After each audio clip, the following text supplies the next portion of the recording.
If I could be anything for you, I would be your cure. I'd pour light into your wounds to soak their poison into the potions of love, into the golden and smoldering potions of love. So help us rise. We're very And grateful. as their darkness drained, I would tear apart your cage, remolding the bars that held you into your destined wings, into your destined wings, flying above us all in your destined wings. Absolutely gorgeous. We were the only people parked. If from your flight you return, I would have sewn a blanket for you, cut fresh from the curative fabric of spring. But hopefully you'd fly off to that destination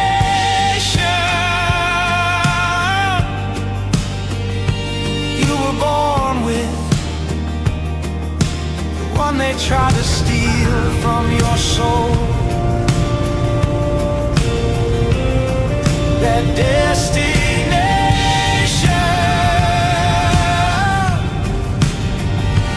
you were born with, the one they tried to steal from your soul.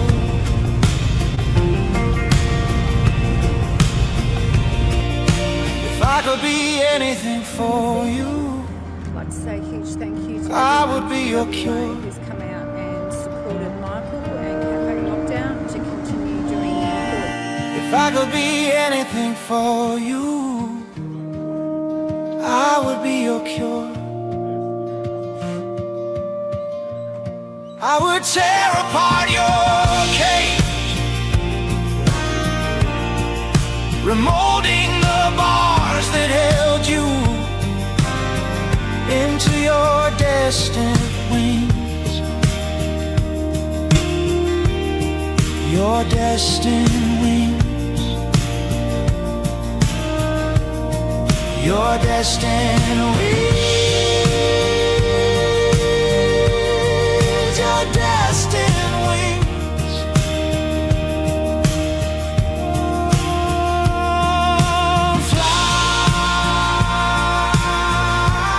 Fly, just fly.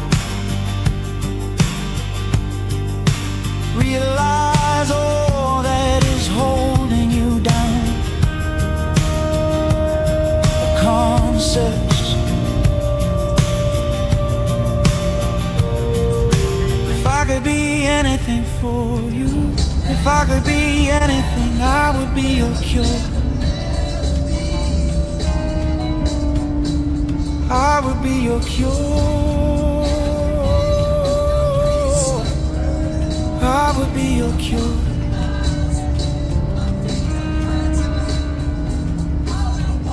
If I could be anything for you, I would be your cure. I'd pour light into your wounds to soak their poison into the potions of love, into the golden and smoldering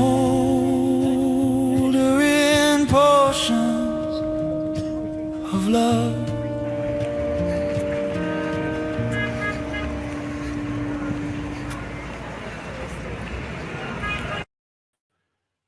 Okay, we got a big one tonight. I'll bring in my partner in crime, the Oost. Cool. How you doing there? See you Thanks back in for your having me, favorite Todd. universe. Yeah. The thing got a big badge. Big badge is available. Oh, here, big badge. Our shit stirrer spoons, because we got two powerful women on today. So I don't think we're going to get a word in. There's and let's start. First off, we're going to go with Ros Nealon-Cook, the fiery Hello. former Hello. psychologist. Lovely And to see you guys. Thank you for doing this. I think it's a really important conversation, actually. And then Yeah. Sandra, and I'm going to put you ladies up Hi. the top. Hey, Sandra, thanks for coming on, and I really admire your courage for doing this, but I think it has to be said. So, how would you like to begin? I'll maybe start with Ros. How would you like to begin, Ros? Well, I think we could, should start by saying this is not a conversation we are overly joyed to be at. But as you said, Michael, I think it's such a critically important one for people to hear. And, when I was watching your intro there and I was smiling at so much of it until you got to the Forest of the Fallen, right? Absolutely. And that's the one that always stops our hearts. And it's the reason we keep fighting. It's the reason we have to keep speaking up, I believe. So really, what Sandra and I are hoping to do tonight, we've got this new code of conduct that AHPRA has, for unknown reasons, decided to bring in for psychologists. It goes live tomorrow. And, there's been huge amounts of criticism and massive concern and fear about this. So really, we've we could talk about this for a week, but Sandra and I've spent a lot of time sort of picking out some key parts that we wanted to talk about, and it's where do we start? Are you going to bring up the slides, Michael? I mean, the first piece I wanted to talk about. Yes. They're just processing now, so just maybe talk just for a few minutes, and it should be there. Since all right, there's someone here wants to say hello from Germany, Sandra Scott. Oh, Sandra Scott. Oh, this beautiful woman, Sandra Scott. So hey, Sandra. She runs the Free Rhino Fuel Mic campaign. Oh, Sandra, I've been trying to get in contact with you. I've been sending you messages. We did an interview with Ryan. I think we did it twice. I know we did it once. We'd love to have you on. We'd love to hear from you. So if you want to get in touch, cafelockdown@gmail.com. We'd love to have you on and have an update. Thank you, Sandra.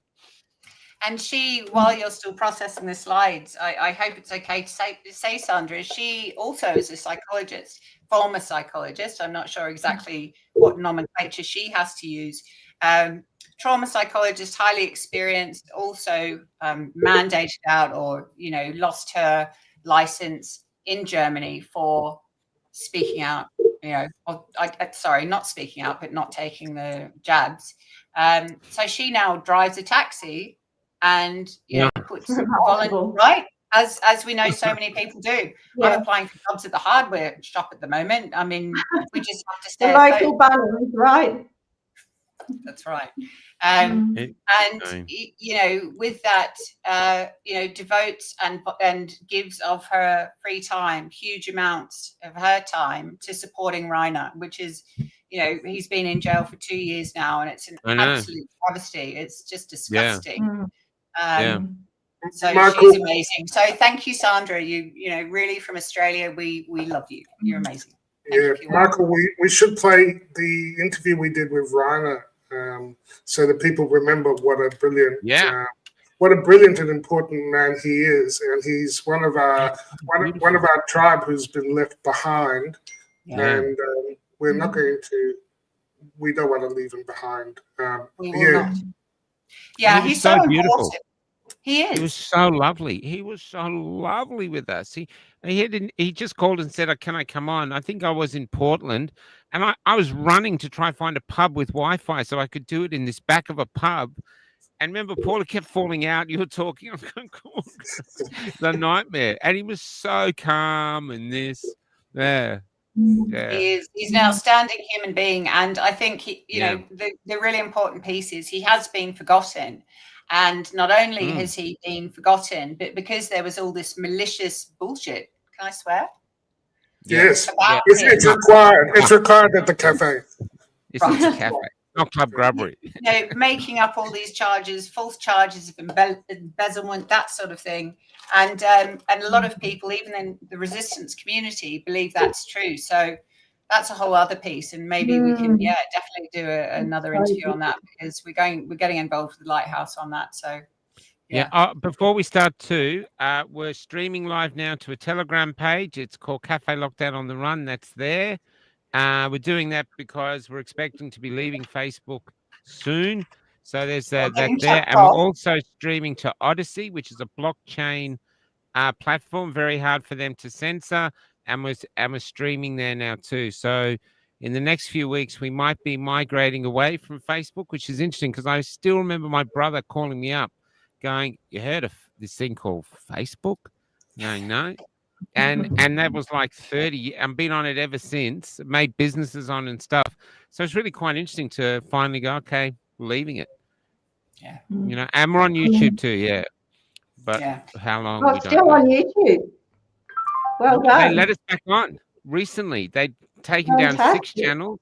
We never bothered going there. And then they sent me a thing saying, "Do you want to do a review?" And I thought, yeah, sure. And they said, "Why should we let you back on?" I said, "Because I'm good."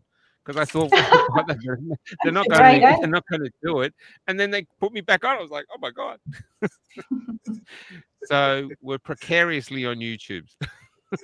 Yeah. And just to don't forget to mention, Michael, what was the ban you had from Facebook? Was it 900 years or something insane? 3,649 day, a 3,649 day restriction. They didn't take the page down because that would have made me a martyr. So they just gave me a 9 years, 11 months. So it's a Facebook gulag. Yeah. Despite the fact they came out. Smoke cigarettes made out of toilet paper and stuff, and dream of the old days when we could share cat videos and stuff. That's what we did. Yeah. Absolutely. All right. Have we got those slides up now? Yeah, sure. Okay. So let's go to. Before we do, Paul and I if we have questions, we have our shit stirrer spoons. Okay? So we don't hit the flood. Okay. So let's go to the next slide. Okay. All right. So I've had so many practicing psychologists contact me about what's going on with this new code. And this really is one of the biggest things that is hugely concerning, because this new code basically destroys any boundary between psychologists in their clinical role, and then being a private citizen. And as with all these sort of bureaucratic documents, it does this through a little sleight of hand. And if you see here, we've got section 8.4, and it says the board says that even private comments may be regulated if they could become public. Yeah. And so really what we're looking at here is a complete destruction of one of the most, I suppose, fundamental protections we should have in free society, the right to think and speak as a private individual without the state monitoring you. It should go without saying. And obviously, psychologists don't become, they don't stop being citizens and private individuals when they go home. They don't suddenly, surrender their autonomy, I suppose, just because they have, some AHPRA policy thought policing them. Yeah. And the new code is saying the opposite, that psychologists' private life, their private speech, and even their beliefs might fall under regulatory control if someone overhears what they're saying or shares what they're saying. It's not professional standards. I mean, this is fully Orwellian. I'm sure that sort of is clear. And not only, I suppose, is this morally wrong and ethically wrong, it's actually illegal, because Australia is a ratified signatory to the UN International Covenant on Civil and Political Rights, and that was ratified by the UN General Assembly in December 1966, and Australians adopted it in 1976. So if you go to the next slide there, Michael. Yep. And you can see from this, Article 19, it's crystal clear. Every person has the right to hold opinions without interference. You have the right, as it should be, of course, that you have the right to seek and receive and impart information and any ideas of any kind through any media. And for AHPRA to turn around, they can't override that with some sort of subordinate document like this code. And I even heard one of the people that I heard from is a very young psychologist. And of course, the young psychologists who have all their massive university debt and so much to lose, he's decided to pull out of these regular Zoom peer discussion groups he's been going to for years because they're being recorded. And incredible. And this person is deeply concerned that maybe a recorded comment might become public and expose them to these sort of new thought police rules.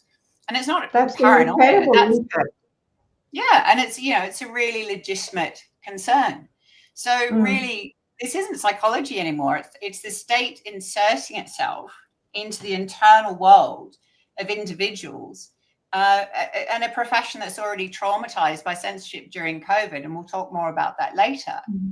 And I think really the critical point for everyone to take on board here is that no profession, whether it's psychology, medicine, or otherwise, retains any legitimacy when its members lose the right to speak freely as citizens. 100%.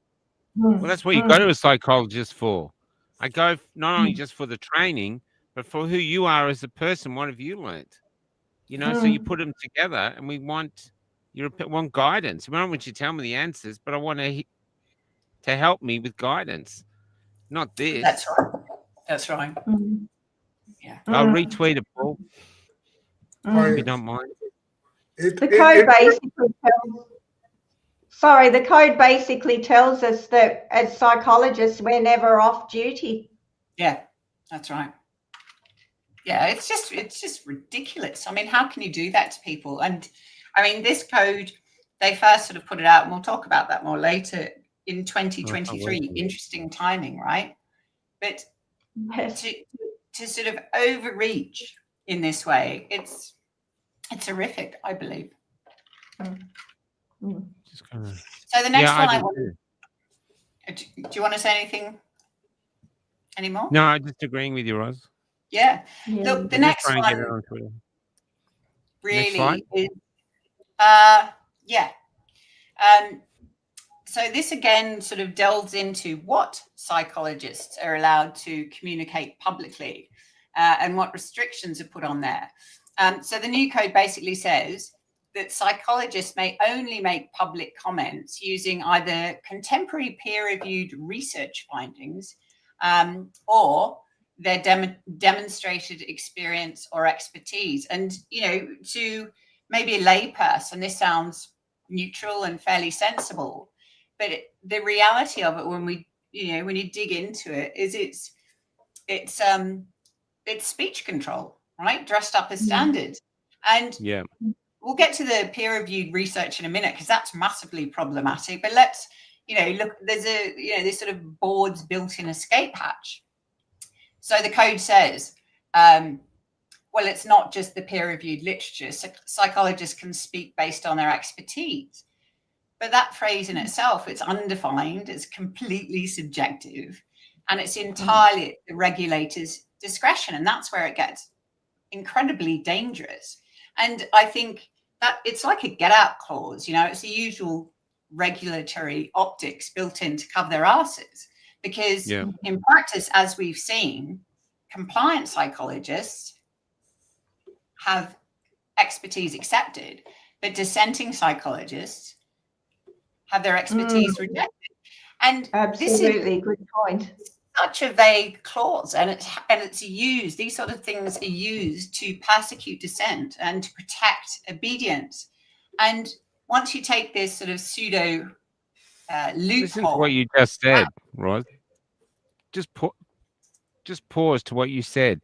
To punish dissent and to what did you say? Celebrate or no, punish dissent Yeah, and to basically reward compliance, Reward, obedience. yeah.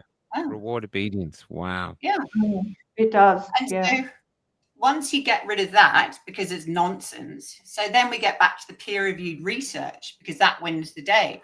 And there's, again, we could talk for hours just on this piece, but the two pieces I wanted to bring up, and this is the slide here, that, the scientific method, anyone trained in the sciences, psychologists, doctors, every single health professional should recognize that this is completely anti-scientific, because all of us were made in first year university to do all these courses in what constitutes science.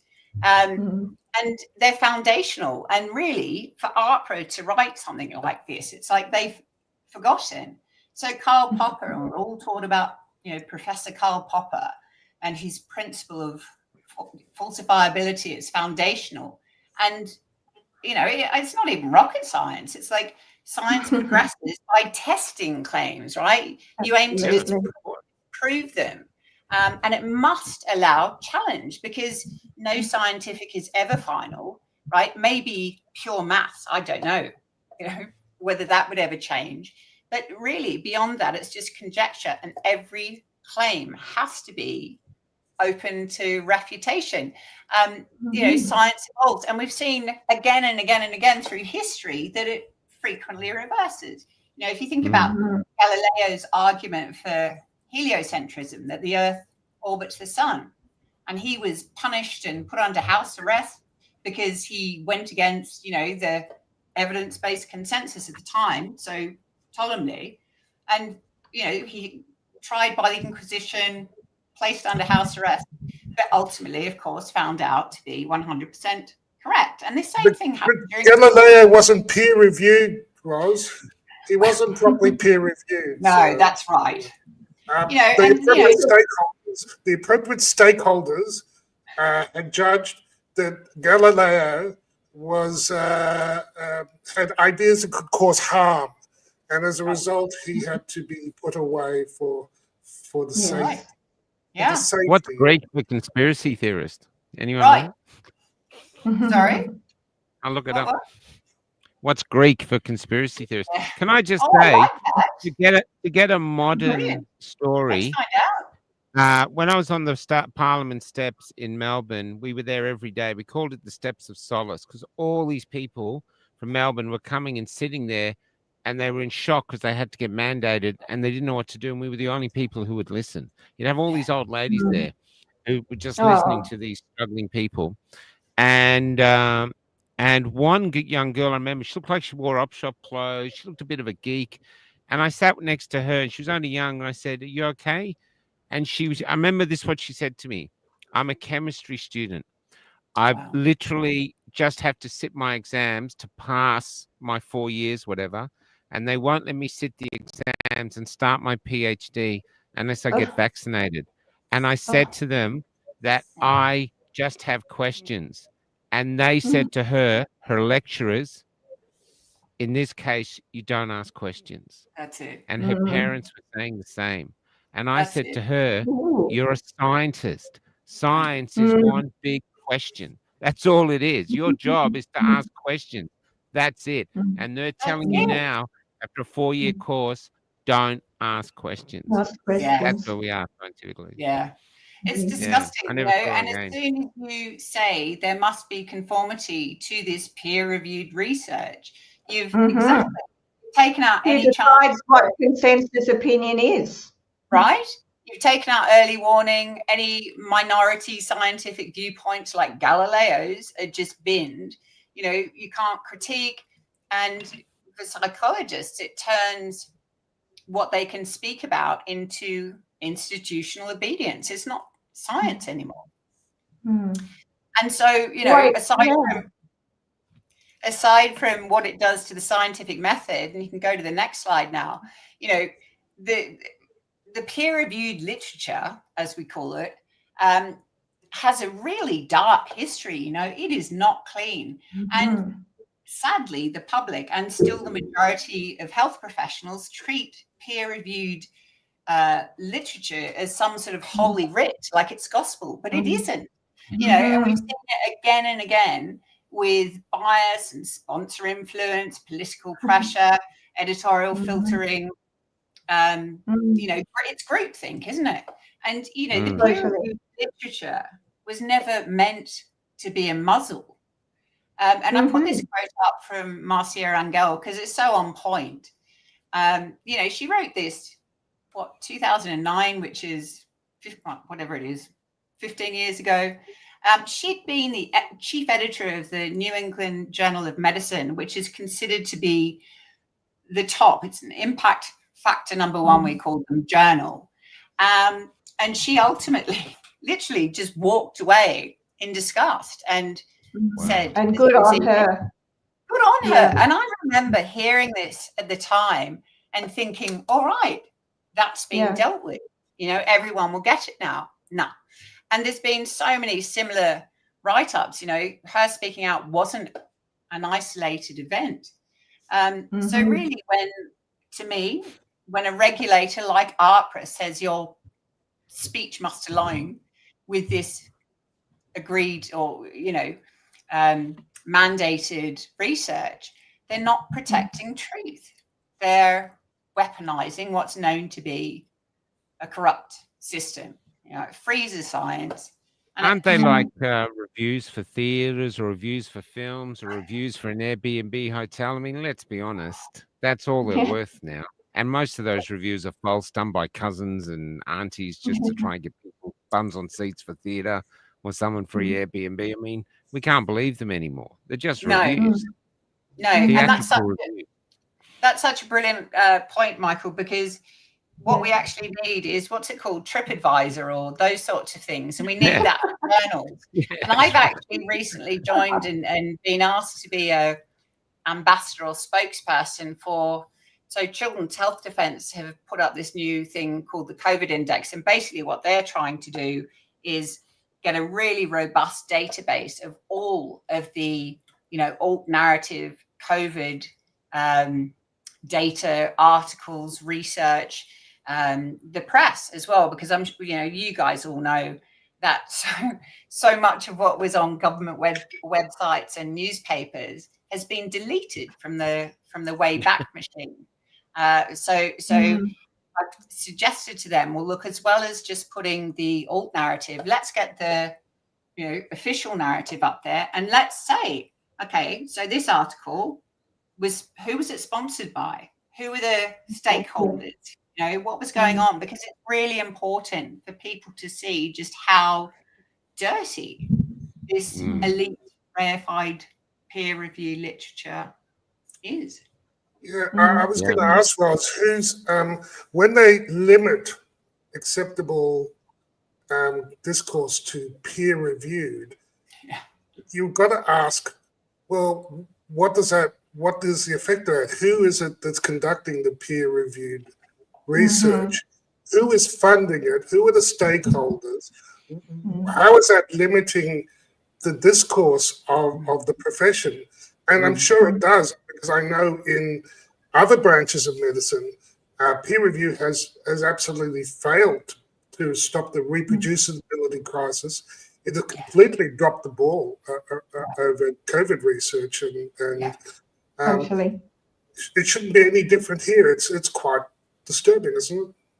Disturbing. Yeah, look, absolutely, Paul. And I remember what you said in the tipping point roundtable we did when you talked about your time as a student anesthesiologist and how you were actually then taught. I mean, do you want to talk about it, to critically review rather than? Well, it's quite famous. When you begin medical school, they often say in your first year, half of what we're going to teach you in the next 5 years is wrong. We can't tell you which half. And the idea, and suddenly we've become so dogmatic that we have a known truth which is fixed. This, you know, so this is it's very ossifying. If we're going to be stuck in a dogma, we can't question it. Was good, ossifying. What does that mean, Paul? It's like to become a rock, you know, just immobile. Yeah, that was That was like the Silence of the Lambs guy going oodles. Remember when he did that in The Silence of the Lambs? That was Never great. watched. That's a great word, brother. Funny. Yeah. I can't watch scary stuff like that. Yeah, it's pretty scary. Not as scary as We'll this. come over to Sandra now. She's going to talk about, because guess what? The new code doesn't leave out vaccines. Oh, it's hard to believe, isn't it? Yes, unbelievably, the new code reopens the vaccination issue. Section 9.1 actually instructs psychologists to understand the importance of immunisation and to take reasonable and effective steps to prevent transmission. So, on paper, that may sound benign, but now we've all lived through COVID, we know it's anything but benign. This effectively imports workplace or government vaccine policy into the code of conduct. Is it creating a backdoor mandate? Despite AHPRA saying that vaccination is not a condition of registration. Wow. And why exactly is this relevant anyway to the practice of psychology? Why 100%. do we need to understand the importance? We're not doctors. It's not part of our PD. So why is it so important to AHPRA? It's nonsense. I mean, it's nonsense. They should actually, if they're talking from the COVID perspective, they should say, understand the importance of synthetic gene transfection in your patients and adhere to the current genetic transfection expectations of the regulators. I mean, because, you know, it wasn't an immunization as we know it. And you're right, it's not, you don't go generally to your psychologist and say, I was wondering about the you know, my childhood schedule, you know, and whether I should do it in 3 months or 6 months. What do you think? Because it's not actually part of the, so it's quite insidious what they've done here. And what worries me about this is during COVID, they had a guideline that came up about giving sedation to enable the COVID vaccination for people who were anxious. You know, they were worried it might kill them, say, or give them myocarditis, or any of the things that we now know it can do. And they were saying, they were playing it off as if it was an irrational thing. And they were talking about guardianship, you know, the appropriate. So they were trying to play vax hesitancy as a mental illness. Okay. And this is why I'm very sensitive to this particular issue, because it opens the door to not just tyranny, but to crimes against humanity. Right. Okay? Absolutely. I got evidence of that. I just got evidence of that. I just replayed an interview I did with a 21-year-old girl in Perth. It's on Telegram. She was in hospital after her first shot. She had a heart attack in hospital. She'd been in hospital about a month before, suffering from something else, and they tested the heart. They said her heart was perfect. Now she was having a heart attack. The doctor was telling her it's nothing to do with the jab, and they said you're due for your second shot. She said, I don't want to have my second shot. I've just had a heart attack because of the first. And he said, you got no evidence of that. She goes, your whole ward is full of young people with heart issues right now. And the doctor was saying, what are you saying? And then he said to her, what I think you need to do is see a psychologist. Yeah. And now the psychologist she would see would go to her, I think you should take the second shot. Yeah. Yes, that's what we would be nowhere for told her to go today. for help. That's it. Yeah. That's it. Yeah. And this is enforcing that. Once again, you know, the gag orders have gone, but here we go. Via a back door, they slither in with this crap. And why? Because AHPRA is a regulator of professional conduct. It's not a medical authority, and certainly not an authority over our private health decisions. Yet this clause blurs that boundary entirely. It allows the board to pressure practitioners into whatever the current immunisation expectation is, even if that expectation later proves wrong, harmful, or politically driven, as we all watched during COVID. Yeah. The wording reasonable and effective steps is deliberately vague too. What does that actually mean? Does it mean disclose your private medical status to an employer? Comply with whatever vaccine schedule the government prefers at the time? Mask, test, isolate? We don't know. And vague obligations can become coercive in practice, as we saw. This absolutely intrudes into the protected sphere of private life. Yeah.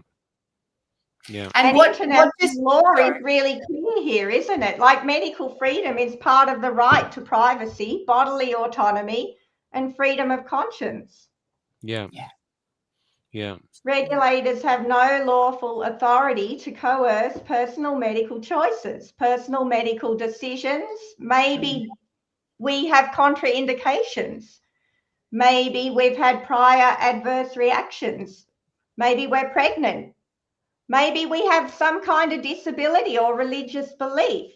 But now, as psychologists who question this within the code, we can now be treated as ethically non-compliant according to the code. So, for instance, doctors who follow their own advice but differ from current expectations risk being seen as problematic. And we know actually that countless of us professionals were issued warnings, threatened with dismissal or pressured to take leave, which stopped us providing service during COVID when clients were stressed and needed psychologists the most. So how is that going to protect the public? And no mention, of course, of what happened during COVID. No mention that, oh, look at that, all of these COVID vaccines. Absolutely. It's gone. Yeah.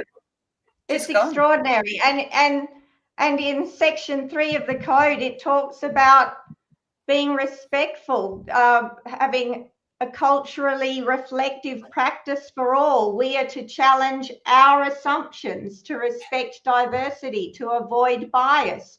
We're not to unlawfully discriminate. Yet our regulator itself, it appears, won't uphold these values. So let's not get started on the assumption that every vaccine in the world is safe and effective in the first place.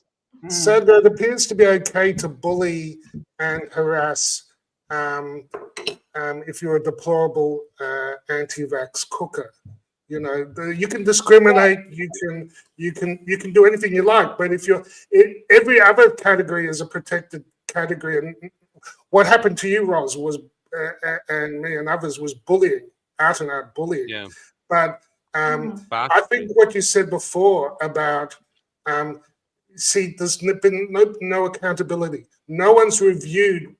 They've sat there and they've done this review of the code of conduct, but they haven't at all reviewed the epic failure, the huge ethical lapses during COVID.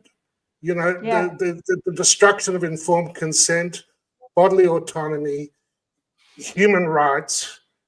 And the board and the profession was complicit in it. And now they're basically doubling down and saying, we want to reach into your mind, put on a brain monitor so that 24 hours a day you think right if you want to be registered in the psychological profession. And overreach much? I think so. Yeah. Yeah. That's the comment. And I mean, the world is now traumatized, right? Yeah. I can show you, because I live on the road. Sandra, I don't know if you do. I live on the road going town to town with Cal and meeting people. A lot of them don't want to talk anymore. They're scared. Like even the place where we're staying now, the caretaker told us she had to have it across the border to pick up the bus she now lives in. She's been vaccinated ever since. And her son, I think he's in his early 30s, he's got significant heart issues now, and he never had heart issues before then. And so these are two people you will never hear about. They're just lost here.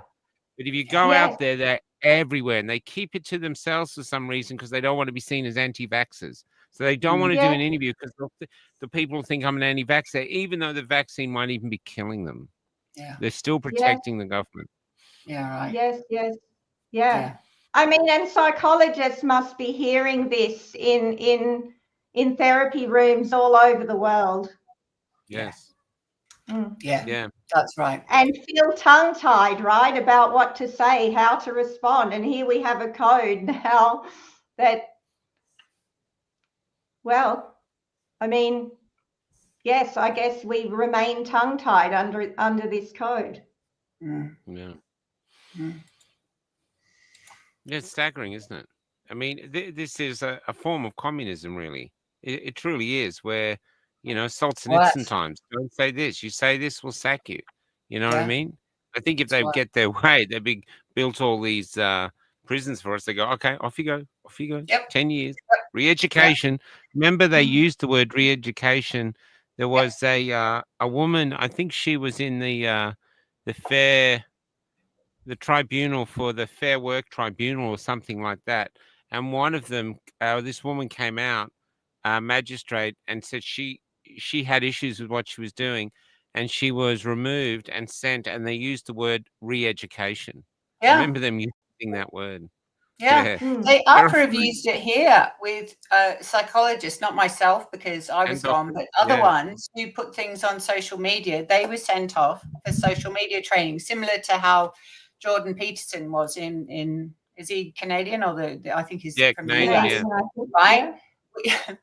I mean, it is. It's. I don't want to sort of belabor a metaphor, but it is absolutely Orwellian. Think like we do, or you need re-education. It's just incredible. Well, we were given briefing around how to deal with conspiracy theorists in therapy. Yeah. The APS put out a whole paper. If you were a psychologist, say I'm a woman and I come in and I'm in an abusive relationship and I come in to you psychologists for help and I say, my husband hits me every time I don't think like he thinks. He wants to me. I have to think like he thinks or he hits me. What should I do? And what are you guys going to say? Have you thought of maybe getting him to become a psychologist? Oh, what an analogy. Yeah. And it's kind of spot on, isn't it? That's a good one.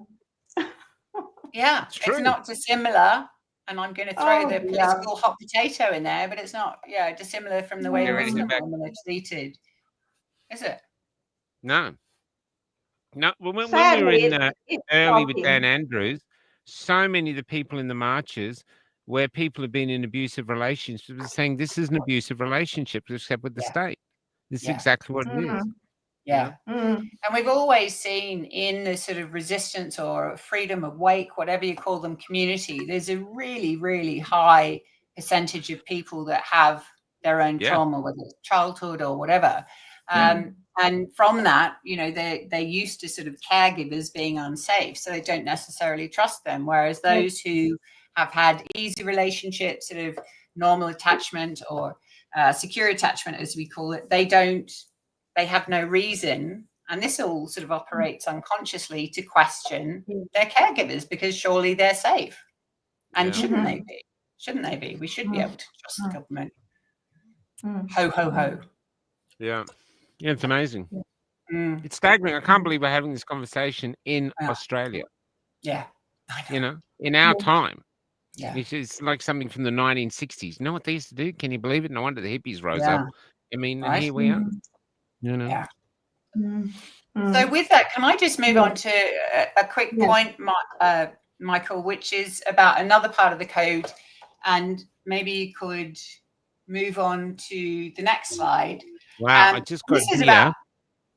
I think this comment here from Lindsay is really important. Unfortunately, there are anecdotes of dissenting and vaccinated clients being vilified or trivialized by their psychologist. Yeah. Wow. Oh, dear. Wow.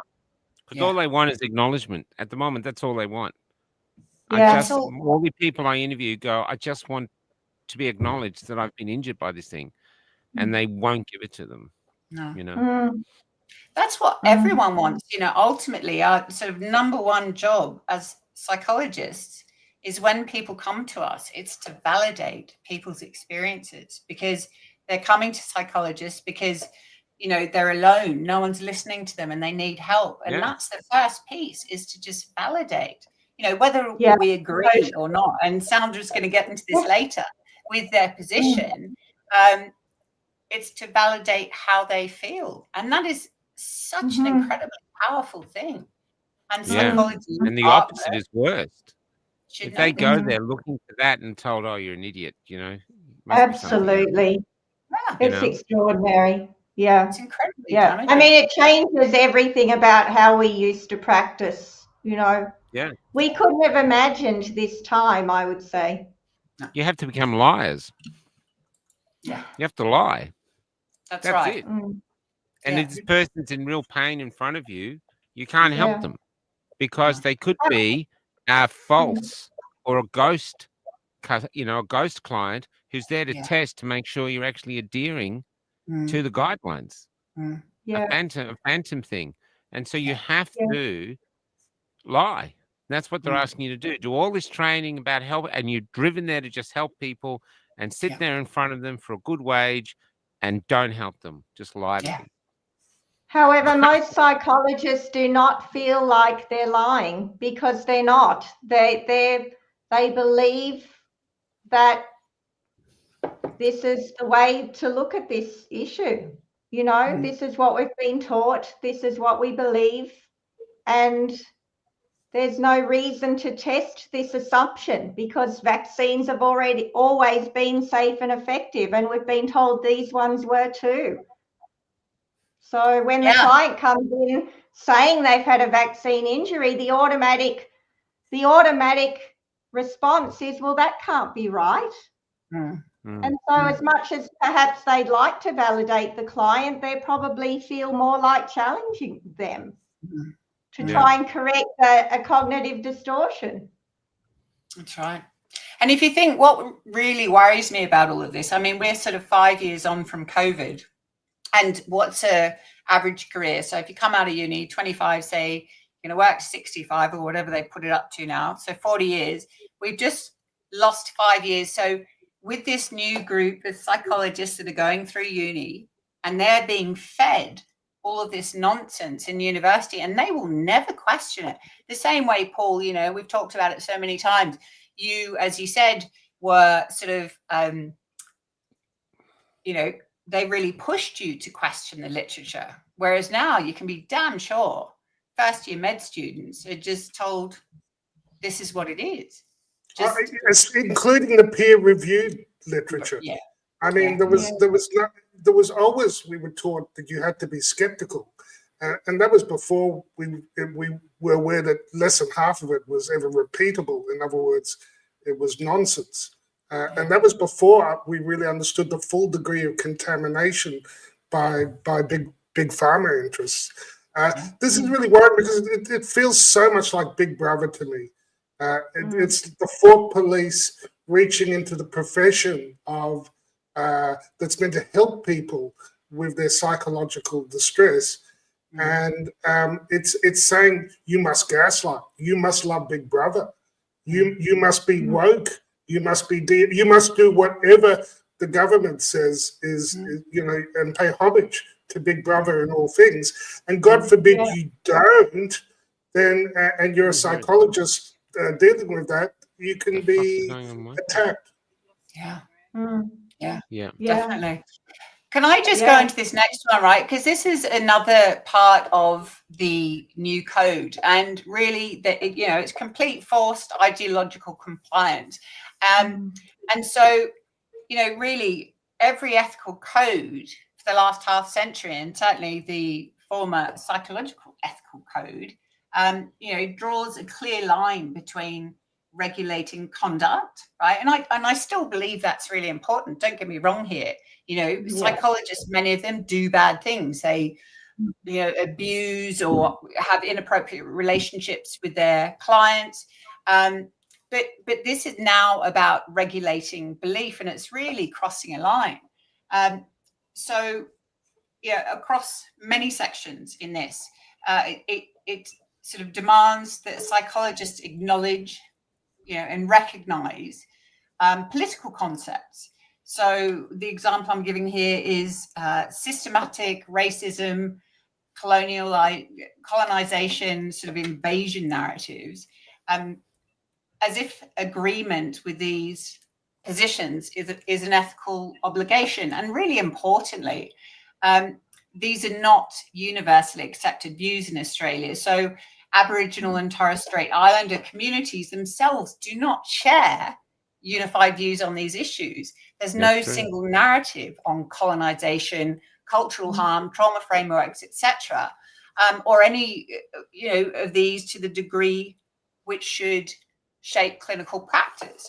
And I think ultimately, as soon as you start treating political ideology really as clinical obligations, it's profoundly inappropriate.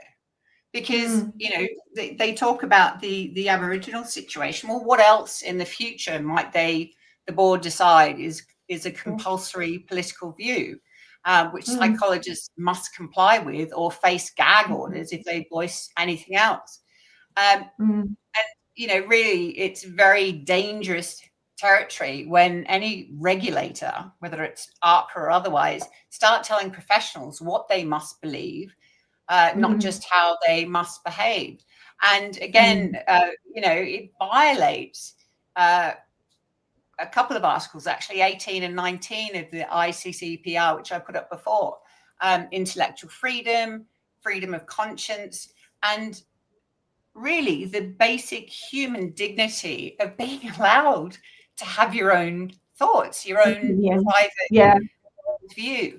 And once again, and I was going to say this before, Sandra, when you were talking to your point, it's really interesting, isn't it, that the psychologists are sort of failing on so many levels writing this code, yet they use their psychological expertise to put in this just really dodgy, slippery language, around acknowledging, recognizing, responding to. And you can't define those terms. So how does a psychologist prove compliance, and how do they know what level, I suppose, of political agreement is enough?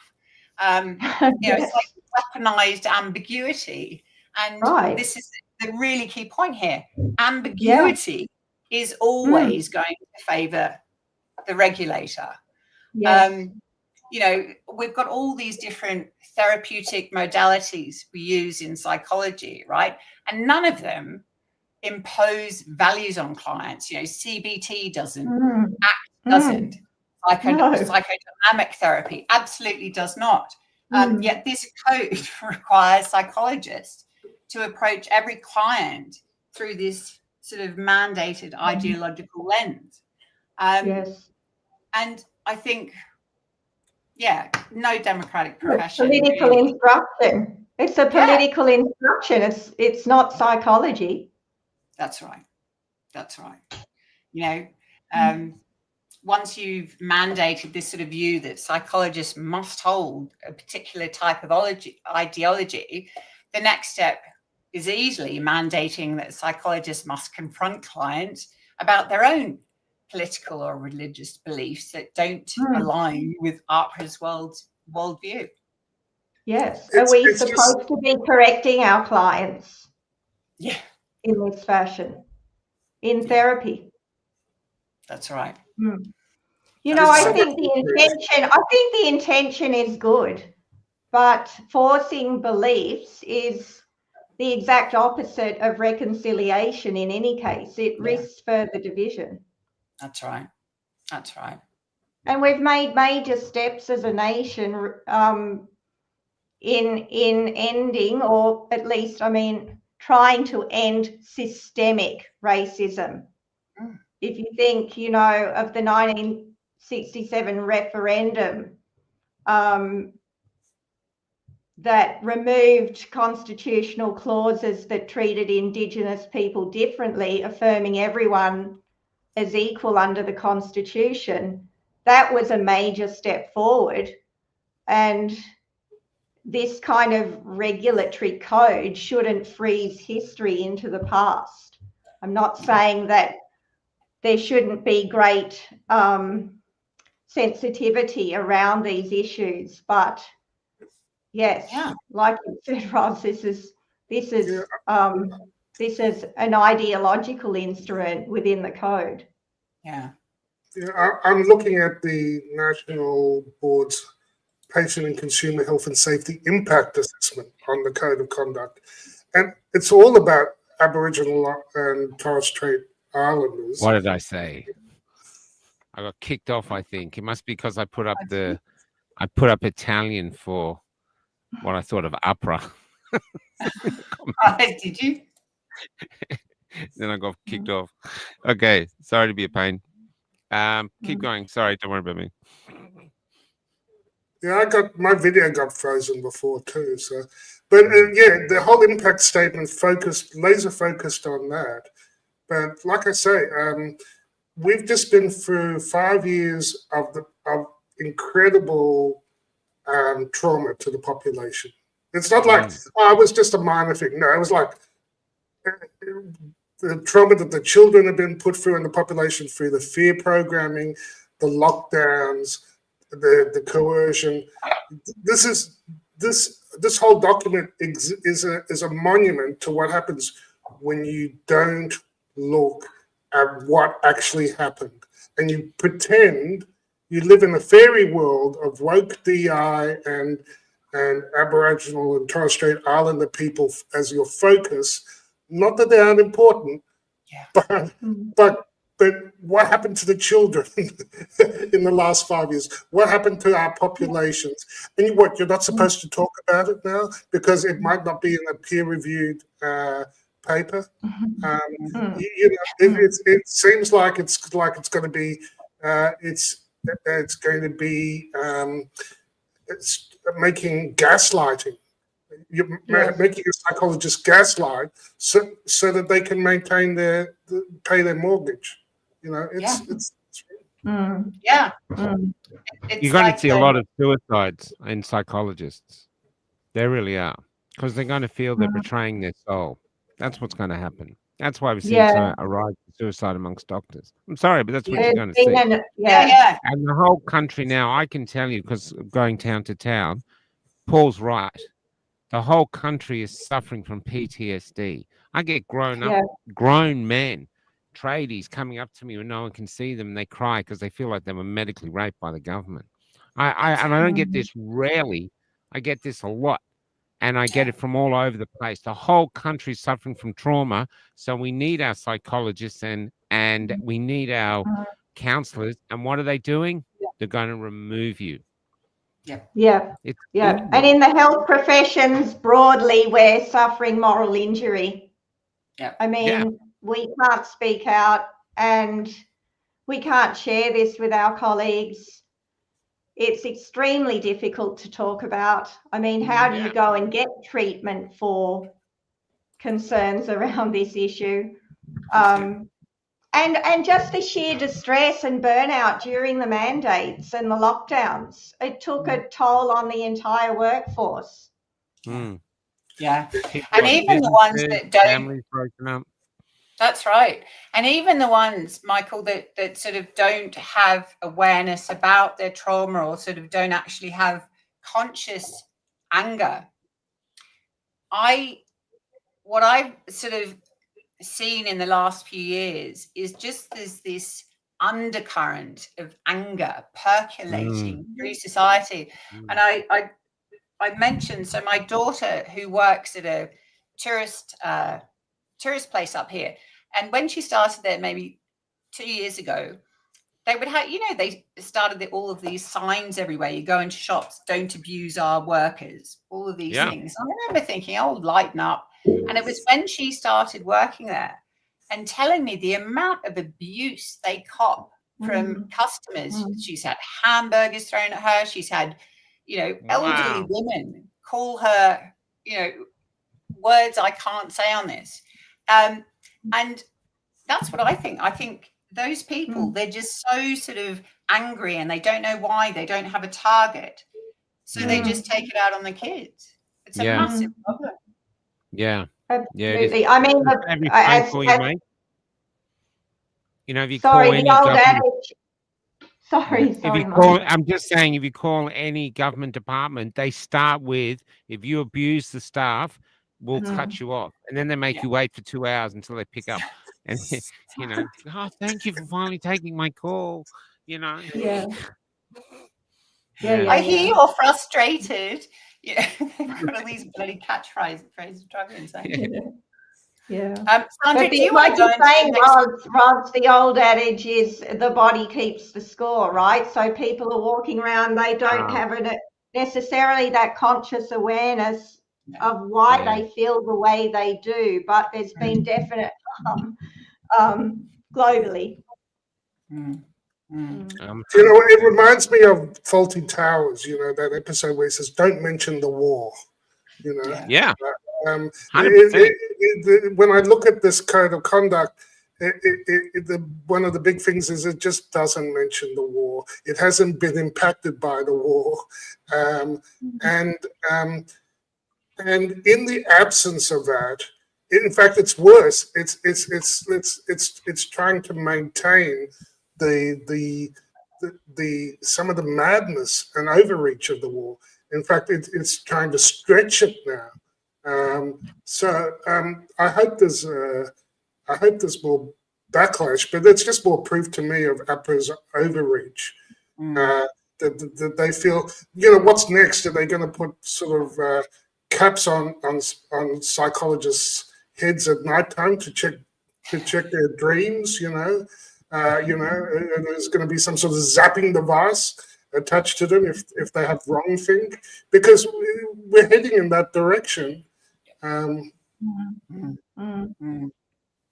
Sandra, do you want to go on, because you had points, I know, in your next slides about the vagueness and yes. We need the slides back, Martin. Code. Oh yeah, sure. Sorry, I got kicked off. To put this in context, we had ethical principled guidelines prior to the code of conduct that's coming in. We had the code of ethics, and psychology is both an art and a science, right? And it's about human relationships. So sometimes there needs to be a bit of flexibility in our language. The code of conduct is quite, in some ways, vague in some of its descriptive expectations. And whilst that might have been okay within a code of ethics, in a code of conduct, this vagueness of the language is one of its most dangerous features, in my opinion. So, for example, it's filled with subjective and undefined terms, words like culturally unsafe, proper boundaries, effective steps, reasonable belief, and even could be perceived.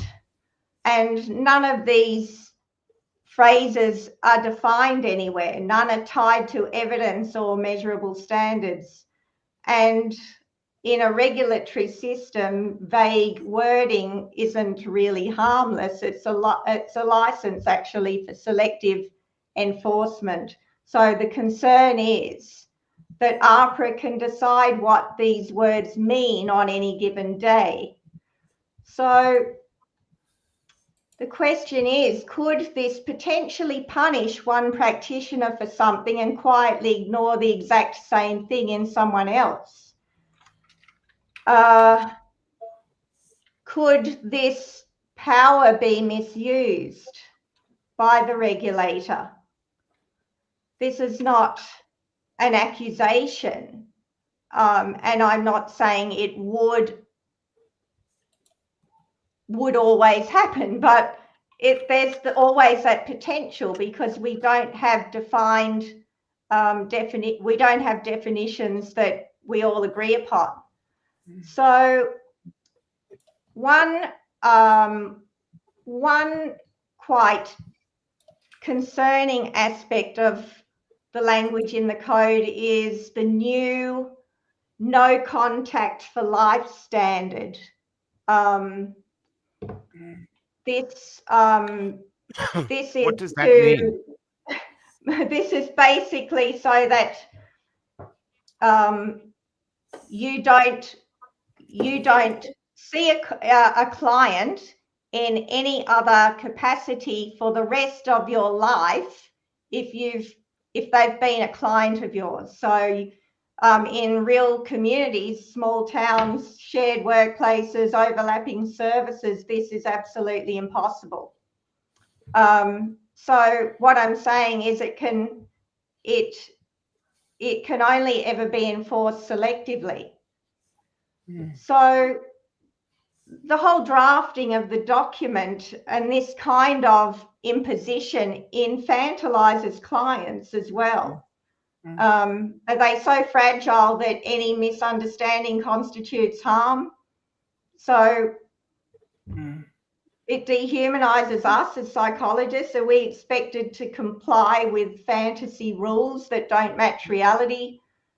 Good people These vague rules give the regulator unfettered discretion and no clarity to us on our protection. So when you combine the punitive environment that we've been feeling, at least since COVID, this vagueness of the language within the code becomes a weapon rather than a safeguard. So I think that is one thing, that shift from the code of ethics to a code of conduct. The language just, it hasn't rolled over. It hasn't changed within the code of conduct. So there's all these loopholes that place practitioners at risk. Yeah, I think absolutely. that's concerning a lot of people. Insane, Sandra. You know, some of these psychologists in these tiny little towns, how are you not going to run into the person? Right. I mean, that's well, just you insane. can run into them, but you can't have a social relationship really of any kind. So, you know, fortunately, I must say, I thank my Australian Psychological Society because they have taken the code of conduct and they are now interpreting it for us. And that suggests that we all need actually a lot of PD on this so that we are able to comply with the code of conduct. It is easy to slip up. What we all need is to actually rise up and call bullshit on this code of conduct. 100%. Rather than learn sort of manipulative techniques. Because, you know, as you say, Sandra, if you live in, I don't know, Kubapedi or some small town and you're a psychologist there your entire career, over that career you're seeing however many clients a month. You know, after 10 years, that's a good percentage of the town. You know, how do you go about your life? And not only, you know, like, it's just. You'll be going to church together if they're churchgoers. Right. They could be in the same sport team. These towns have, you know, they might have a football team. Everyone's a part of that football team, even as supporters, or a cricket team. All over Australia, that's the way. So it's not actually possible. I understand what they're saying. You know, don't set up romantic relationships with the clients. I understand that, but at the same time too, let's understand we're human beings. And the reason there's 8 billion people on the planet is we like fucking each other. I'm sorry, but we do. And I know we're trying to make it puritanical, like we're above all that, like we're in the D.H. Lawrence time again, where someone's writing Lady Chatterley's Lover. Oh my God, that's terrible, because that was very puritanical time. But we're the children of the 60s or the free love era. I'm sorry, there's 8 billion people on the planet because we kind of like falling in love and getting romantic, and this stuff happens. And I know it's the nice way to be like this, but you're in there, you're sharing your personal feelings with someone. Your clients are going to fall for you. This is an issue. I know it's got an issue. I don't think it's this to make every psychologist go, no, you got to stand off. Basically, it's like going to see a psychologist who's like Nurse Ratched. You know, come on. And so I understand this, but all of this just seems to be over-regulation. Like we've got this government bodies that have nothing to do except let's regulate this and let's regulate this and let's regulate this. Just like F off. And then imagine trying to bring the issue out of our lives. Sorry, imagine trying to bring that issue up in supervision. Now, I mean, how would you be honest about something like this if you had feelings? I mean, you want to be able to nut these things out and talk them through. If a practitioner is having some kind of interactions with their client and something's going a little bit more social than therapeutic, you want to be able to kind of address that. But even within the code, you know, now that it's a code of conduct, not a code of ethics, and we can or must inform AHPRA if a peer or a colleague is potentially harming a client or putting a client at risk. You know, where are the boundaries here? Where do we draw the line? How much risk? It's hard to say. So this is, you know, it's difficult. Can I bring up another point to do with this that you guys might not have thought about? You psychologists could be driven out of business because all I'm meeting everywhere, older people, younger people, everybody's in love with ChatGTP. They call ChatGTP or Grok their best friend. That's their terminology. I've heard numerous people say it. They see it as like free psychology, and they ask it everything, and it's so dangerous because they're not actually talking to a human being. They're talking to something that's looking for patterns and stuff like this, and feeding like that. But we interviewed a young homeless guy the other day. He's just living in Nimba now. He doesn't want any part of society. The only friend he has is AI, ChatGTP. And I'm meeting others. There's an old woman on here who offered me her house. She's rescinded it since, you know, but she said her best friend is ChatGTP. I mean, there's just GPT. Or whatever it is. Yeah. But this is it. And so that's free, accessible 24 hours 7 on their phone whenever. They come to you guys. You guys have got to be like Nurse Ratched, you know, like you got to be cold and this and clinical and just tell them to get vaccinated, whatever the problem is. You know, I'm feeling suicidal. Really? Have you thought of getting the shingles vaccine? That might help. And it's just you literally you're in a competition with something that they can access whenever they want for free, and will tell them exactly what they want to hear. And so there's even economic forces against you here as well. You know, it's harming. It'll get worse once there's the opportunity for ChatGPT to appropriately handle you. It's already happening, Paul. It's already happening. And apparently this problem has become really sort of endemic in China, right? It's not just ChatGPT. There's all these AI girlfriends and boyfriends, right? They become the perfect partner. And in China, you know, where they've got, I don't know, how many million single men because of the one-child policy, there's this massive problem of addiction where all these young men have become addicted to these, you know, AI girlfriends because that's all they can get. And, you know, you can laugh, but I mean, how bloody hard? No, I'm not laughing. It's worse than that. You're not. But, you know, there's a survey here that came out. I think it was here or America, but I think it was Australia. They did a survey of 18 to 25-year-old men. 45% of them have never asked a woman out or approached a woman. 45%. And so if you've got a guy who's growing up in this world where men are sort of put down, he doesn't feel he has that much confidence. He goes, asks one girl out and she snubs him, and he's got all these sex robots and all this other chat GPT that's going to tell him how great he is and how he feels. Why is he going to bother? Why bother? You know, this is the same. You know, this is it. You know, and so yeah, I think it's and I know it sounds funny, but these are very real things. I mean, one of the things of being a man is you've got to ask someone out, and you've got to have them snub you, and you got to do it in a bar with people around. It's annoying, but you get better at it. You know what I mean? But that's a part of being human. Yeah. You know? Yeah. Definitely. At the end of the day, we all need empathy-driven codes of conduct. I mean, that 100%. should be the basis for every code of conduct. 100%. But we're never going to get this, you know, from our current psychological experts.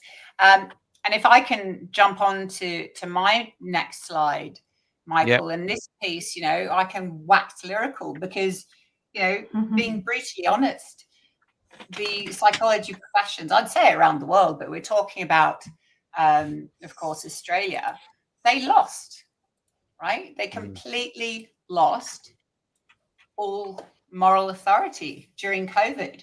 And it's not being rhetorical, right? This was the lived experience for all Australians. You know, psychologists are the people trained to understand coercion, mass anxiety, groupthink, trauma, ethical boundaries, and they either remained silent or they actively participated in what I think it's fair to say was some of the most psychologically destructive public policies in living history. You know, and if we go to the children, because that was what who I spoke out about, and always who I'm, you know, still trying to champion. Child psychologists, developmental psychologists, school counselors, they knew, right? There's never been a piece of developmental peer-reviewed research, you know, that would say social isolation or prolonged fear messaging, masking in classrooms, or closing schools was going to be psychologically safe. Yet these harms were raised by those of us who understood the evidence. And AHPRA and the psych boards attacked the whistleblowers instead of the problem. You know, myself and a small handful of other psychs in Australia were the only ones who spoke up publicly about this. You know, and I actually ran it, sort of evolved around me as a result of that first video I made, a support group for psychologists, you know, practitioners, and also the public. And all of them knew, yet were too scared to speak out. We had, I think, you know, come through the doors during that period, about 450 mental health practitioners, psychologists, psychiatrists, counsellors. About 99% of them probably were Australian.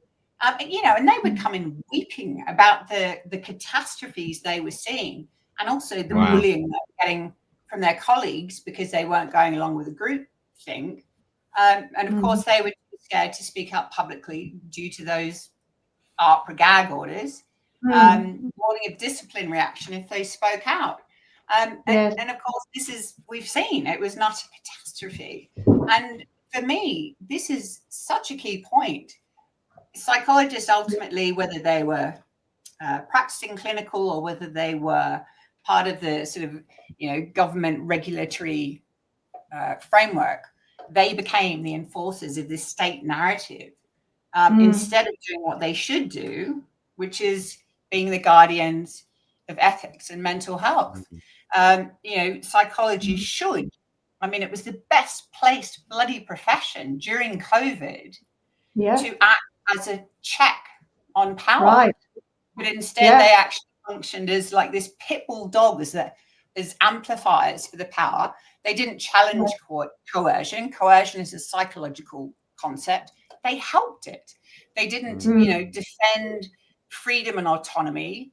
They sort of eroded it. And instead of upholding the codes of ethics, they sort of weaponized it against dissenters. And for me, I suppose the part, if there are any psychologists watching this, you know, especially those in governance positions who wrote this new code, and they'll be watching this. You know, I don't know if Facebook is still live. I'm surprised. Yeah, it is surprising. Telegram went out. We lost Telegram. We get dressed. I just want to say, you know Kat Tilley? No. I know Paul is. You're friends with Kat Tilley, Paul? Yes. Tilly Cat? She told me when she went to her psychologist early on, I remember because she used to come on the show, her psychologist said to her, are you getting the jibby jab? And she said, no. She goes, and the psychologist said, well, you have to. And Kat said, why? He said, otherwise you'll become a second-class citizen. That's what the psychologist said. Yeah, we heard again and again from members of the public who had spoken to their doctors and said they didn't want the jab, and the doctor's answers were, you need to go and see a psychologist. I mean, it was so fucked up. You know, really, yeah, you know, any psychologist, you can't preside, I suppose, over this was the worst psychological dereliction of duty in our country's history and the world's history. And you can't then turn around and demand the right to regulate speech, belief, conscience. I mean, it's a joke. You know, you don't get to be silent when children and the rest of the community are being seriously harmed. That was so obvious. You know, any competent psychologist should have seen that. You know, you don't get to ignore your ethical duties, you know, of the biggest psychological event in history and then turn around and rewrite the rules to punish those who spoke out. And I think, interestingly, you know, to me, to any psychologist that's thinking clearly, what's actually happened in the last 5 years should be, you know, this enormously potent, fruitful scope for psychological examination into the madness that took place. To, you know, to acknowledge mistakes were made, because we all made mistakes. I made mistakes, you know, but, and I think importantly, you know, true courage is that ability to put your hand up and go, oh, I fucked up, right? But instead, and you grow, right? You grow. That's how you grow. But instead, AHPRA turns around and attempts to sort of further muzzle hardworking, good people, you know, decent psychological practitioners. You know, it comes from humility. You've got to analyze the past. But instead, what we've ended up with is these sort of so-called experts, whoever they are, writing these sorts of codes. And, you know, they're actually quite childish. They're psychologically childish because they're basically slamming their fists down to keep their own egos, I'm right, intact. And, you know, I want to say, I think it's important I say, because some people might think, oh, well, you know, you're just feeling vengeful because you lost your license. Not at all. You know, this is about legitimacy. This is about, you know, there's a basic principle that moral authority must be earned. You don't just assume it. And psychology, unquestionably, in my mind, didn't earn it during COVID. You know, it abandoned clients, it abandoned ethics, and to me, it lost all credibility. So, you know, this new code sort of comes in and tries to position the board as the ultimate purveyor of wisdom, of acceptable beliefs, acceptable science. And I think we all have a right to say, you've lost that privilege. You know, who are you to be writing these? Well, they're not fulfilling their new code either. I mean, I've got it up here at 10.2, assessing other practitioners. It's an important part of making sure the highest standard of conduct is achieved. Effective practice includes you are honest, objective, constructive. Now, where I get a bit, I don't understand, I'm not a psychologist, culturally safe and reflective, that sounds a bit wanky to me. But honest, objective, constructive, you know, accurate, justifiable. You know, you were talking about the harms earlier, Ros. I saw journals where they had studied, for instance, children born during lockdown in that critical time when everyone was being masked, and the devastating effect on IQ. There was a Rhode Island study. So there was peer-reviewed psychological research saying holy shit, we are harming the population, and it's just they have to look at what happened the last 5 years, otherwise they have no legitimacy. And the same thing that happened to all the other branches of the health profession. While we've got this Dobbin wrong thinking practitioner, Health Complaints Commission, which allows them to choose the scope of who they want to attack for wrong think. This system is broken. This system is corrupt. They talk about bullying, but they don't see it's built to bully on behest of vested interests and to keep the government line and the corporate line and the globalist line as paramount. And they call it stakeholder, and I just see Klaus Schwab there,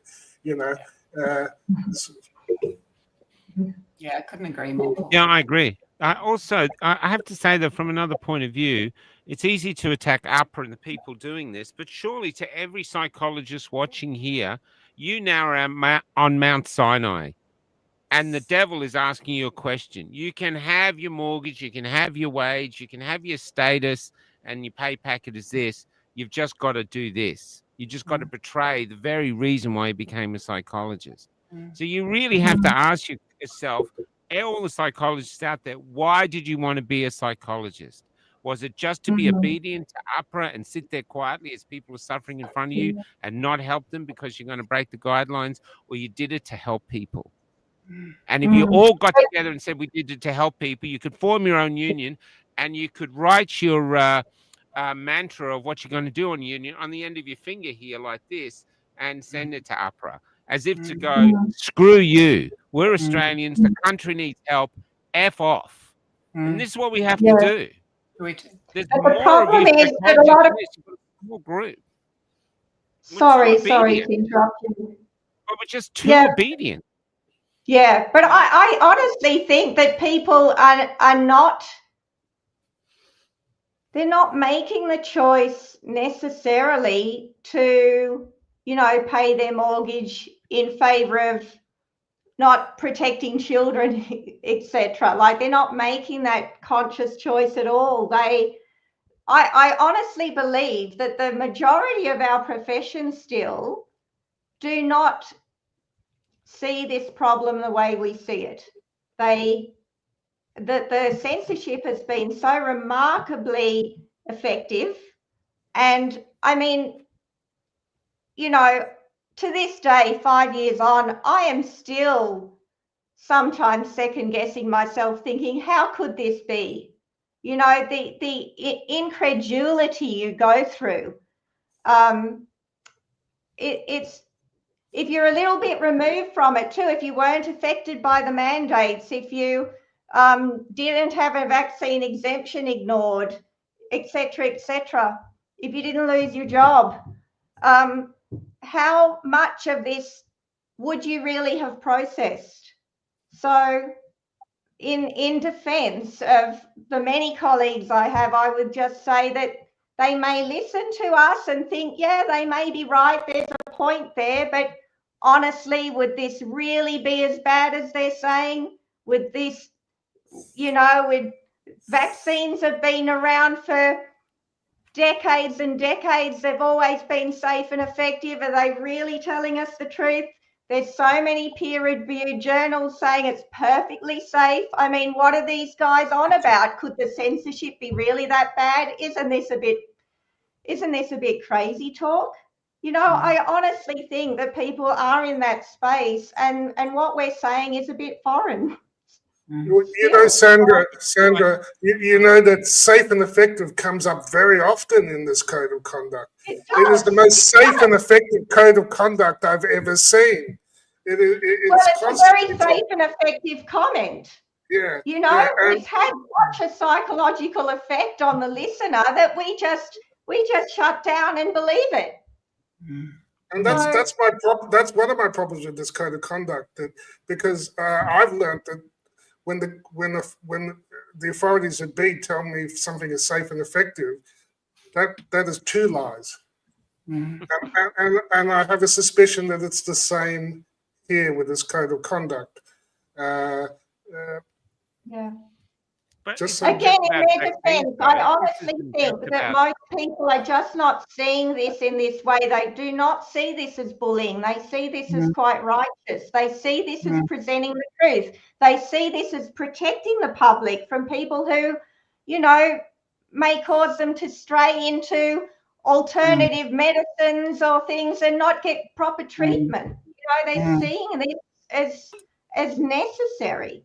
Can I just respond to one of the comments I've seen from Julie Chumbley, if that's how you pronounce her name? She says, if a psychologist can't see through this bullshit, they're not fit for the job, obviously. And, you know, part of me, there's two parts to why psychologists may not be getting involved. One, of course, is the gag orders just terrifying people, which is why we did the Lighthouse Declaration, Paul, myself, and Rob Brennan, and we'll hopefully put a link into that.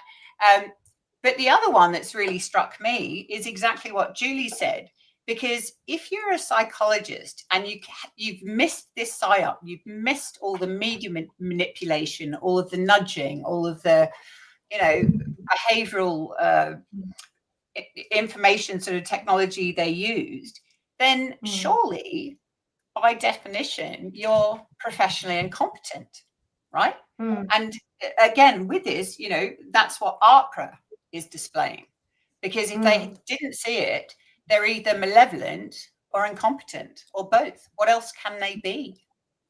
Yeah, I mean, I have to agree that there's a competence issue here. However, this is a social psychology subject, and so many people are trained in counselling therapies and, you know, psychopathology and brain science, and this is social coercion psychology. And it's just something we've never really experienced before on this scale. We are drip-fed kind of manipulation all the time in advertising, and so you just become sort of attuned and compliant to it, and then a crisis occurs, and you think, right, well, I better do my bit and get vaccinated. I must admit, I do agree with you, because when I was watching the 11 a.m. reports on the COVID vaccine death, the COVID infection death match, the death mass. Right, the death stats every morning. I was thinking, gosh, why would the Premier be getting up and telling us all these things that absolutely terrify us? And I thought, wait a minute, what sort of government does this? And it was at that moment, and I can almost just remember the day and the hour that the penny dropped. And I thought, wait a minute, I don't feel right about this. I'm just going to kind of step back from the whole emotion of this and analyze this objectively. And when I had to put emotion to the side and say, no matter how crazy the alternate view is, no matter how conspiratorial, and I had never really heard of conspiracy theories. I thought that whether Elvis was dead or not was the conspiracy. You know, I had not gone into conspiracy theory world. And so I had no kind of, you know, back-end narrative, but I just knew that something just didn't feel right. And I must admit that I think there must be other people, and the more that we talk about it, the more that we raise that consciousness, because people sort of think, oh yeah, maybe, but oh no, it couldn't be, because it's just too crazy to believe an alternative. Can I put a theory to you, Sandra? There's a guy now on our coast. He calls the surveillance surveillance. And we've been talking and saying, even though we have a democracy where we grow up where we're all free, we've actually the ancestors of people who lived under lords and kings, and we had no say. And I do wonder if a lot of Australians, they treat the government like a lord. You know, they go, oh, they've just brought in this law. You have to have 2 hands, and everybody does it. And everyone goes, hey, hang on. You're supposed to just clean the bins, fix the roads, and F off out of hell. They don't think that way. And so even now with this digital ID, there's so many people going, oh, well, the lords have spoken. They haven't known to say those terms, but they're acting like serfs, like they have no power to stop this. Yeah. You know, the Victorian Parliament brought in the voice after Australia said no. There's no huge outcry against Australia going, hey, mate, we said no. They just do it. You know what I mean? And so I'm wondering if something in it, Lee, who gets the pharmacist from, he calls it learned helplessness. And that these people now have lost their power in the last 5 years. And a lot of it comes down to the fact that they were forced to take something they didn't want to take in their body. And were broken. It was just broken by it. They did. I remember Gardy used to come on, this major lawyer. He's so tough. He talks to cops and everything.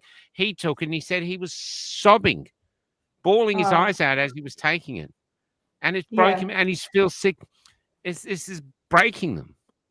You know what I mean? So I wonder if that's it. And they don't have a time to get over that or deal with it. And now they're just going, now you're going to do this, and now you're going to do this. It's a tragedy. It's a modern tragedy. They have you go through the stages of grief. People who are being governed by these few little pricks, you know, and they're just getting away with it. That's the truth. Let's be honest. You know. Yeah. The sanctimonious. Well, people are broken. People are broken. Yeah, they are. They are in grief and in denial. So many people. You know, it's too hard to face this. Really. Yeah. And when you can't speak to anybody because nobody wants to talk to you, so you've got to keep it in. Pure communism. You interview anyone who's under communism, that's what they say. You go out in society with a face like this, and you keep everything you're thinking inside, everything. And you talk to only your very, very closest friends. And so you've got all these people suffering. Like, this is one of the stories we heard on the road the other day. 2 stories, actually. And Ros, you'll hit you home. Some girl finally brought up the fact amongst her mates and the mates' mothers that she was having fertility problems. And there was 20 young girls there, every single one of them had fertility problems. And then a few days ago, I was talking to someone, I can't remember who, and they were talking about their son and his mates, and they'd had their sperm tested for some reason. They're supposed to have thousands and thousands. Their average was 20 amongst them. That's it. But they keep it silent. Another thing happened in Perth. I remember when I was there, some young guy who had myocarditis really badly. He finally decided to put it up on Insta, and he expected to get attacked like crazy. Instead, he had all these young men coming out saying, I've got the same, I've got the same. Wow. So how they're controlling us is with the silence, the fear of what other people will think. Anti-vaxxer, cooker, sovereign citizen. You one of those, one of those will turn against you. Shut up. Shut up. That's why. That's really heartening, though, that he had that really positive validation on Insta. And hopefully they're setting up a group, because as we saw with the bloody fertility roundtable we did, it was smacked down and crushed. Like nothing we've ever done before. But I was just going to mention comment on what you were saying about the sort of serfs, lords system.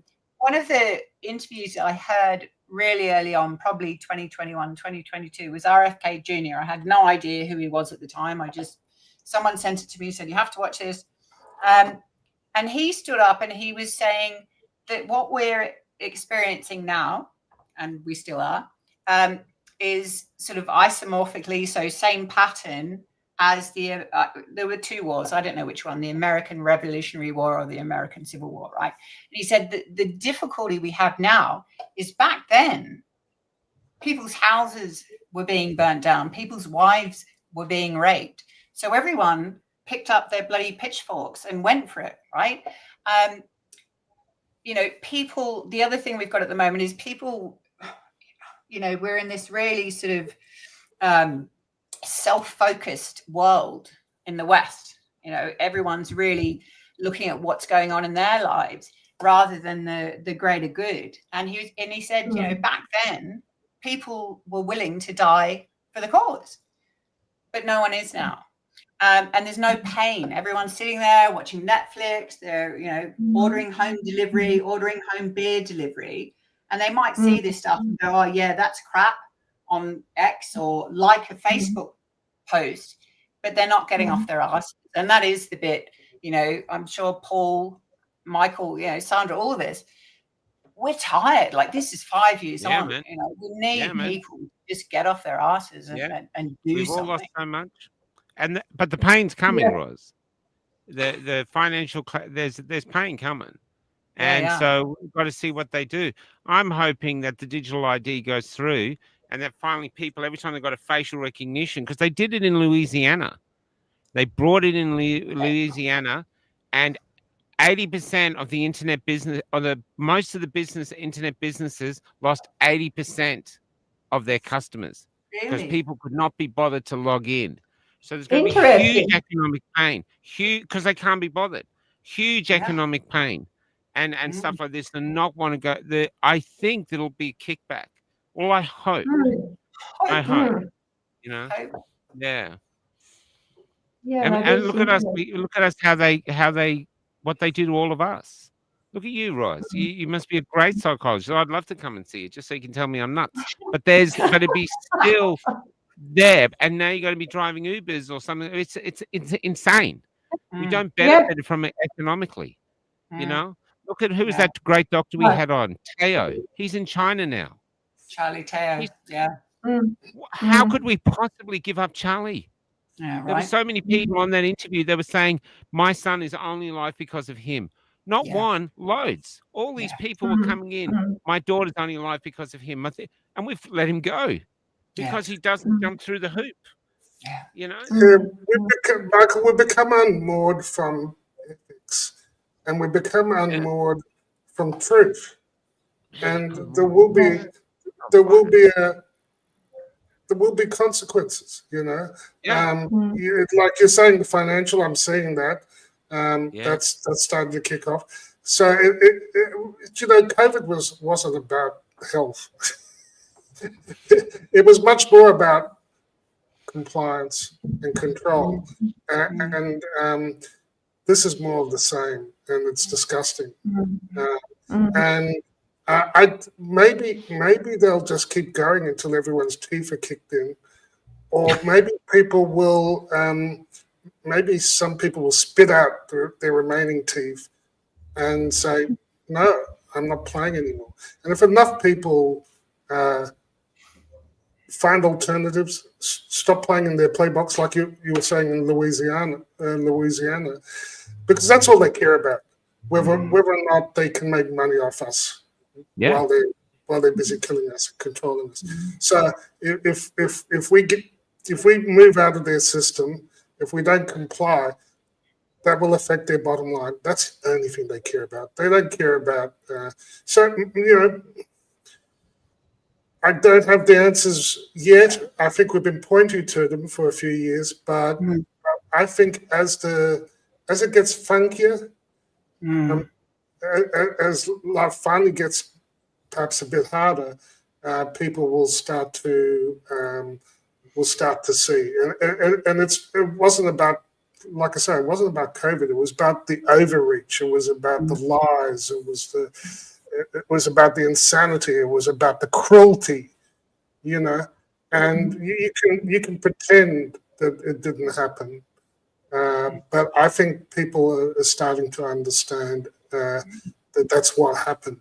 And this code is brushing it and actually taking it a little bit further. And like I said before, I'm worried about, because this comes down to shades of COVID vaccine hesitancy is a disease, it's a mental illness. You know, this is, and then you start to attack consent in a very, very dangerous way. So that's why it was important to hear from you guys tonight about what's happening. Yeah, exactly. Thank you. With psychology, because it's a new vector.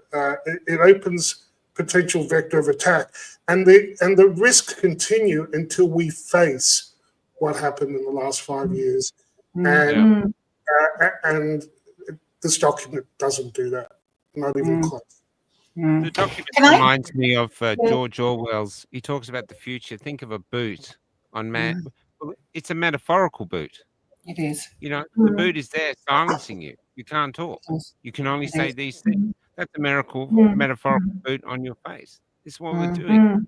You know? Yeah. Can I just come back to what you said before, Paul, just about, you said the financial interest in this. I think it goes a lot further, and maybe Sandra, if you want to go on next to, because you were going to talk about sort of who wrote this code, right? Because I think it's actually a deeply psychological piece for most people. Most people are brought up, sadly, and I think a lot of that sort of post-World War II legacy, to really struggle with admitting they're wrong. And it's this, you know, all resources unconsciously are going towards keeping their ego intact, i.e. keeping their argument intact. And this is, you know, very much what AHPRA is doing. They haven't been able, all the psych boards and, you know, all the various psychological professional bodies, to actually stop and reflect and put their hands up and go, okay, we fucked up, right? That's okay. That's good. Good. But, you know, let's learn from this. And how are we going to make sure this never happens again? But they haven't. They've just, let's come down harder, right? And so, you know, Sandra, do you want to speak about kind of who wrote this code? Because that was an interesting piece we wanted to look into. Do you need another slide for that? I think there is one more, one or two. I think,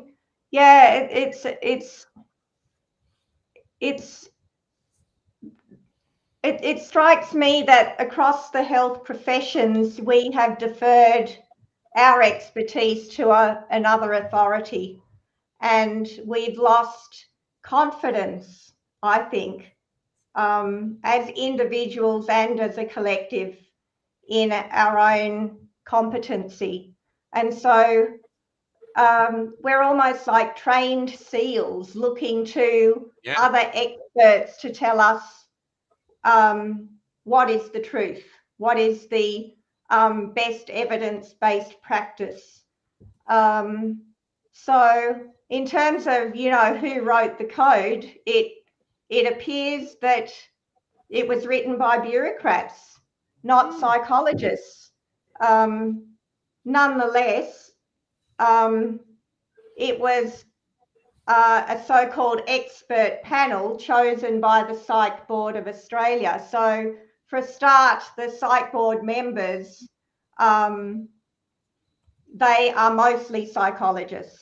I think there are 10 psychologists and maybe 2 community members on the Psych Board, but they're appointed by health ministers. So they're not elected by us, and they are in paid roles. So after a 3-year term, that position on the board might be extended, might not be. So it makes you wonder about political and government agenda and influence here. So we don't actually know who the experts were on the panel either. But we do know that psychologists within the community were consulted. However, they seem to have been consulted last, not, they weren't the forerunners of they didn't design the code of conduct themselves. But nonetheless, there was a public consultation exercise, and they received around 133 or so submissions containing a lengthy list of concerns. So it makes you wonder then, was there any impact analysis, for example, done regarding some of those very contentious sections of the code? We have no clear way to verify what the final version of the code actually reflects either. Is it actually finally reflective of public input? So we don't know.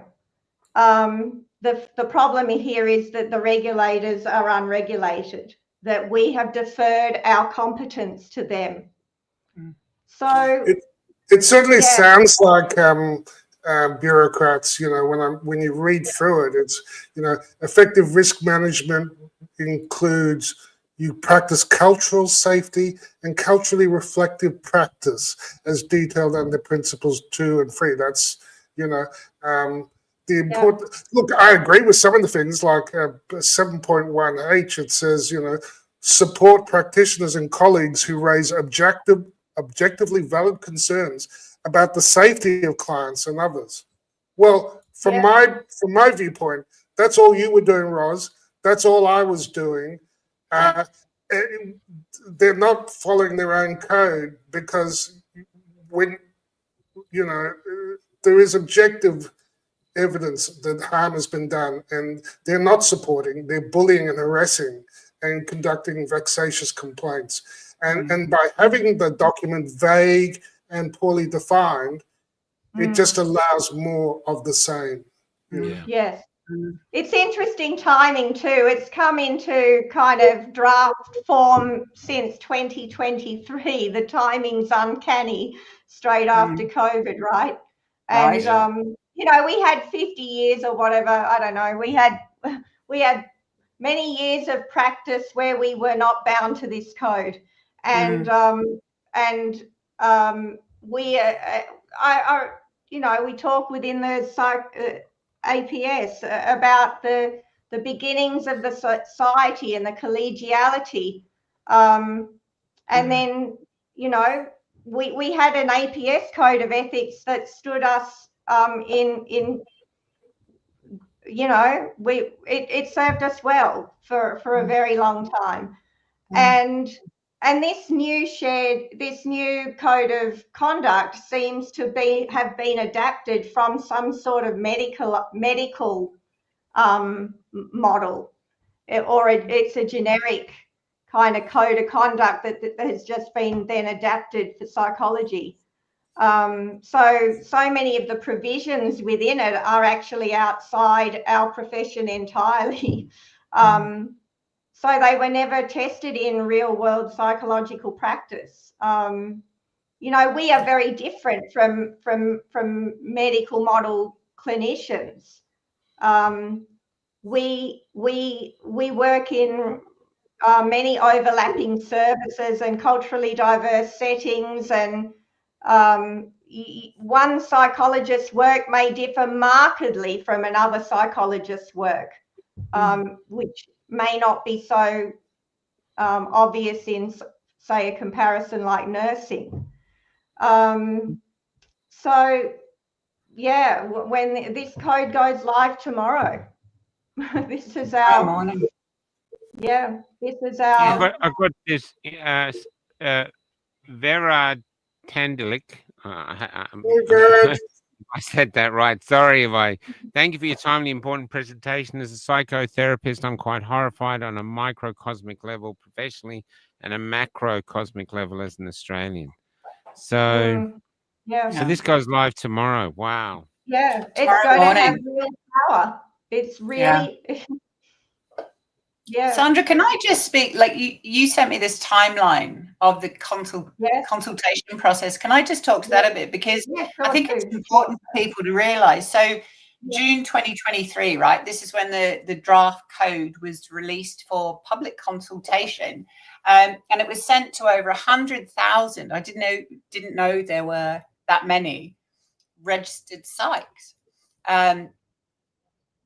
They sent the draft code an online submission portal. Then they had all these webinars, Q&As, etc., etc. August 2023 closed the consultation period, and then this is, this is the really upsetting piece for me, because I heard from another psychologist. There's something called the AHPRA, so it's a sort of more alt psych, I suppose, association, and they said that there were over 6,000 posts on their boards, all screaming about this new code, and there were huge amounts of, and I've read some of them, of people saying exactly what we've been talking about tonight. So in November 2024, AHPRA came back and said they had seen, they've made their refinements, and all they changed, right? Minor language, some definitions, expanded transitional guidance, but the key pieces, these key, really important sort of structural, I suppose, elements, freedom of speech, you know, speech regulation, political beliefs, all remained as they were. So it was just, again, it's just optics, right? Oh yes, we'll go and ask everyone. And, you know, millions, would it, I guess, millions of dollars put into going out and doing all of that, you know, kind of greenwashing for nothing. Yeah. And I personally have no doubt that the experts, many of them at least on the panel, felt that this was a timely introduction of the code, that there did need to be more regulation after COVID, that they did need to quiet dissenting voices that didn't adhere to peer-reviewed research. So, and here we are. I mean, we've got a long way to go with these discussions, because look at what we're dealing with. We're at the eve, nearly 10 p.m. and tomorrow is the beginning of our new world in psychology. Wow. We have a saying on the show that this will all end when the fat lady sings. But unfortunately, we're in an obesity epidemic. So, you know.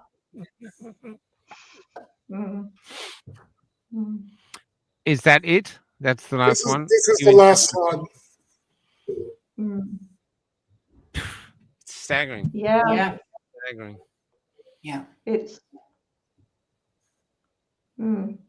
Thank you for hosting us. Maybe we have to go here for people to actually see it and just, I don't know, maybe I interviewed this Romanian woman once, and she was 17. She said to her parents, why do we live like this? Why don't we have freedom? Why don't we have it? And the parents go, oh, what can you do? What can you do? But she actually left Romania. She escaped and came to Australia. And she's a huge freedom fighter now, because she says, I've seen this. And people give in, because the USSR wasn't built with a rifle pointed at people. It was built around compliant people who just couldn't be bothered to stand up. And that's exactly what's happening now. And people, the only freedom they want is the freedom to endure. That's it. You know, and this is what we have to change. We have to remind people how effing wonderful it is to be a human being, but you can only really enjoy the total gift of being a human being with freedom of speech, the other freedom of choice, freedom. You need these freedoms to realize how magnificent you are. This is just a way of going into the darkness. It's nuts. Nuts. Ladies, I admire Sandra. You did excellently. I know how brave you had to be to do this. You know, we are AHPRA's favorite show. And they do love us. They do love us. They do love us. They do love us. Yeah. But it's, and Ros, you're amazing, Ros. You're amazing. You really are. You are standalone. You're so tough. And I know how tough you've been doing it. But it really is. And Paul, well, I just love you. It's like a bro romance thing going on. Can we plug the lighthouse before we go on? And the signing of the lighthouse. Yes. Well, which I've signed under duress. No, there's no duress. Look, if you believe in that censorship should end, informed consent should be maintained, in other words, tell the truth. Bodily autonomy should be protected, and that your practitioner should be able to tell the truth without intrusion from outside forces that aren't necessarily in the best interest of your patient or client. You don't have to be a doctor or a health professional. Go to lighthousedeclaration.org and sign the declaration. Yeah, please do. It takes 30 seconds. And yeah, it's really helpful for us to keep and getting join this. tens of thousands of people all over the world who've signed. That's right. Wow, I just put it in to Google it. Here it is here. And the first one that comes up, when you click the Lighthouse Declaration, it goes to a movie. It's got nothing to do with you. Yeah, Can just check. I can't see screen. So I've just put up here now. Let's see. So there it is there, the Lighthouse Declaration. So LighthouseDeclaration.org. Kate Byron Lighthouse. No. LighthouseDeclaration.org, Michael. Put that in. It's up the bottom. But watch this. Watch this. Just watch this here. Window. Where is it? I can't see it now. Okay, the website's fine. So they're here. See that one, Cape Byron Lighthouse Declaration? Watch this. Click on it. Goes to a movie. Okay. That's strange. IMBD for some reason. Born out of unjust professional. I think I might want to watch Unless that. someone's made a movie about you guys. Yeah. But we should go out with hope. Sandra, a very young woman, said to me when I first started doing speeches in Melbourne, she said, you've got a moral obligation not to sell hopelessness, no matter how tight its grip. Now, what I feel is that the whole world, our whole universe, especially this planet, is built on depression and happiness, which is the night and the dawn, and that we are going into darkness now, but there is always a dawn. And who knows, Absolutely. we might go through this and we might go, nah, because we're all living memories of a time when we didn't have this much regulation. There wasn't a camera in your face constantly. You know what I mean? You had a freedom, and we are we are the walking museums of that. And so I think if we keep talking and we keep being defiant, because from the start, the Polish people, the Romanians, the Hungarians, all of these people said to me, there's the lesson they learned through decades of pain. You cannot comply your way out of this. You can't comply. You must defy. Yeah. So I so admire people in those cultures that know what to look for, and they've been aware for a while. So many people in those cultures. Oh, the Polish are great. Yeah. No, I do think we are moving through from darkness to light. I totally agree. Yeah. And I honestly think that most people have great intention. So, and at the end of the day, it's the heart that leads. Yeah. The heart is a map that the mind can't read. There you go. So we're going to go out with The Lucky Country. This is one of the songs. So we'll go out with this. The end line goes, and we all owe so much money, but to who we're not quite sure. So instead, we just keep running. A head down, we just keep running along our fading golden shores. And that's where we are right now. A country of people in denial, and it's not going to fix it. Good night, ladies. I wish you the best. Night. Feel free to come back on. Ros, stay behind just for a sec. I just got one thing to tell you after the show. Okay? Yep. See you guys. See you next week, Paul. The Lucky Country.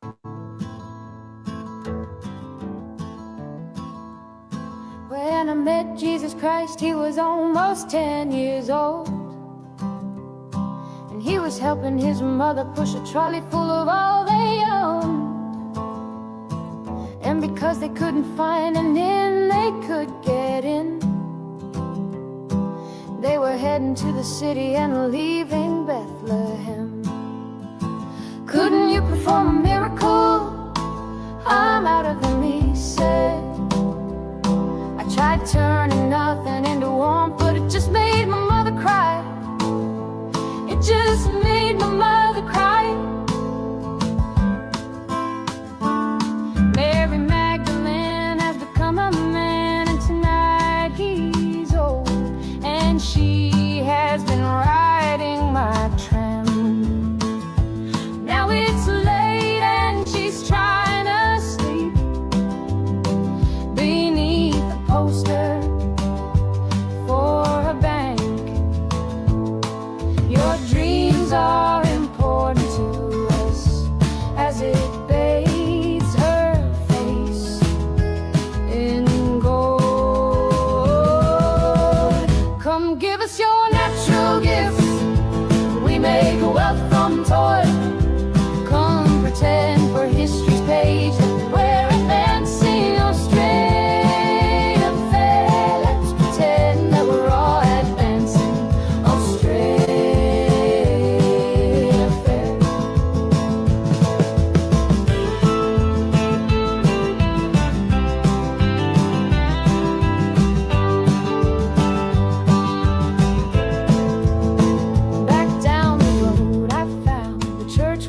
built on